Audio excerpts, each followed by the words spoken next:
ایک بنو زریق ایک قبیلہ تھا، اس قبیلے کے اندر ایک یہودی تھا جس کا نام تھا لبید بن عاصم۔ کیا نام تھا؟ لبید بن عاصم۔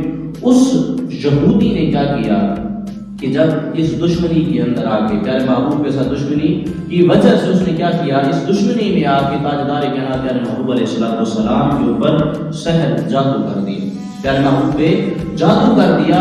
تو جیسے ہی اس بدبخت نے پیارے محبوب علیہ السلام پہ جادو کیا تو پیارے محبوب علیہ السلام پہ سحر کا جادو کا اثر جو ہے وہ ہونا شروع ہو گیا۔ جب پیارے محبوب علیہ السلام پہ سحر کا اثر ہوا، جادو کا اثر ہوا، تو پیارے محبوب علیہ السلام یہ خیال کرتے تھے کہ میں کوئی کام کر رہا ہوں، لیکن پیارے محبوب علیہ السلام وہ کام کر نہیں رہے ہوتے۔ خیال ایسے کرتے کہ پیارے محبوب علیہ السلام کہ میں یہ کام کر رہا ہوں، لیکن وہ پیارے محبوب کر نہیں رہے ہوتے تھے۔ فرمایا کہ اس سحر نے، اس جادو نے پیارے محبوب علیہ السلام کے اوپر اس طرح سے اثر کیا۔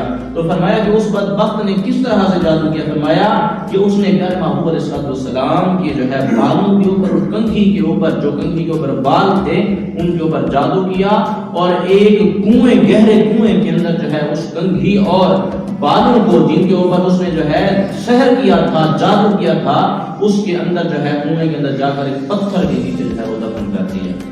تو اب یہاں پہ اگر ہم دیکھیں کہ نبی علیہ السلام کے اوپر کیا ہے، جادو کیا گیا ہے، پیارے محبوب علیہ السلام پہ کیا کیا گیا، سحر کیا گیا ہے، جادو کر دیا گیا۔ تو اب یہ کوئی نہ سمجھے کہ انبیاء علیہ السلام پہ جو جادو ہوا، حضور علیہ السلام پہ جو جادو ہوا، جادو کا اثر ہوا، یہ کسی نبی کی نبوت کے لیے عائد ہے۔ فرمایا یہ نبی کی نبوت کے لیے، نبی کی نبوت کے اوپر جو ہے یہ عیب نہیں ہے۔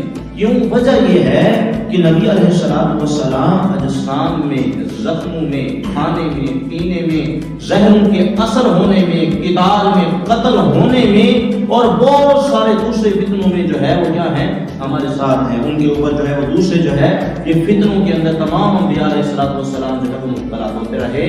تو پیارے محبوب علیہ السلام کے اوپر سحر کا اثر ہونا، جادو کا اثر ہونا، فرمایا یہ پیارے محبوب علیہ السلام کی نبوت کے اوپر جو ہے وہ کوئی عیب نہیں۔